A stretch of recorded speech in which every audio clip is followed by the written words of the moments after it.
ইন্না আউলিয়া আল্লাহ লা খাফুন আলাইহিম জানুন।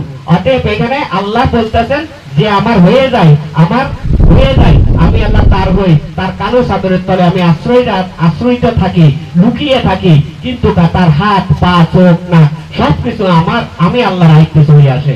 যে আমার আয়ত্তে চলে আসে আমি আল্লাহ তার আয়ত্তে চলে যাই, যে আমি আল্লাহ যার আয়ত্তে চলে যাই যে হাত দিয়ে যা ধরে সেই হাত দিয়ে আমি আল্লাহ ধরে থাকি, যে চোখ দিয়ে দেখে সেই চোখ দিয়ে আমি আল্লাহ দেখে থাকি, যে মুখ দিয়ে বলে সেই মুখ দিয়ে আমি আল্লাহ বলে থাকি। এখানে হলো ওলি আল্লাহ গণের পরিচয়, ওলি আল্লাহ গণের পরিচয়। ওলি মানি হলো বন্ধু, আল্লাহ মানি হলো যার মধ্যে আল্লাহ মিশ্রিত হয়ে গেছে, এই জন্য বলা হয়েছে ওলি আল্লাহ। কথা বুঝতে পারছি? এখন আমরা কই আছি? পবিত্রতার ঘরে চলে আসি, ওই পথে চলে আসি। মানব সেবা, মানুষের সাথে সম্পর্ক করলে আমরা কি পাবো? নামাজ রোজা করলে কি পাবো? নামাজ রোজা করলে ঈমান পাবো। ওলিয়া উলিয়ার সাথে সম্পর্ক করলে আল্লাহ পাবো। কি পাবো? নামাজ রোজা করলে ঈমান পাবো, আর ওলিয়া উলিয়া গণের সাথে সম্পর্ক করলে আল্লাহ পাবো।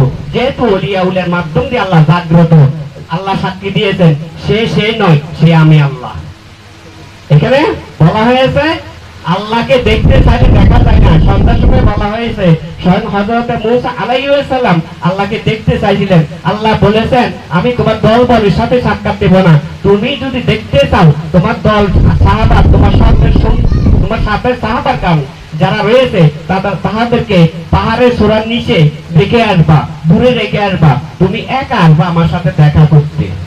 একা, এই একা শব্দটার মধ্যে কি আছে বলতেছে? তুমি চোখ বন্ধ করে, এই যে মুরাকাবাটা দিলাম এই সন্ধ্যার সময়, এই মধ্যে বুঝা এখানে পরিষ্কার যে মানুষটা চোখ বন্ধ করে ফেলে, মা দেখে না, বাপ দেখে না, দুনিয়া দেখে না, সে দেখে শুধুমাত্র তাকে, এবং তার সামনে বিশ্বাসে থাকে আল্লাহ।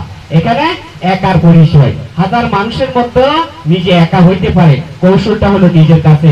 জঙ্গলায় যাওয়া লাগে না আল্লাহকে খুঁজতে, মানুষের মধ্যে থাকিও আল্লাহ খোঁজা যায়, তবে মানুষ ছাড়া আল্লাহ পাওয়া যায় না।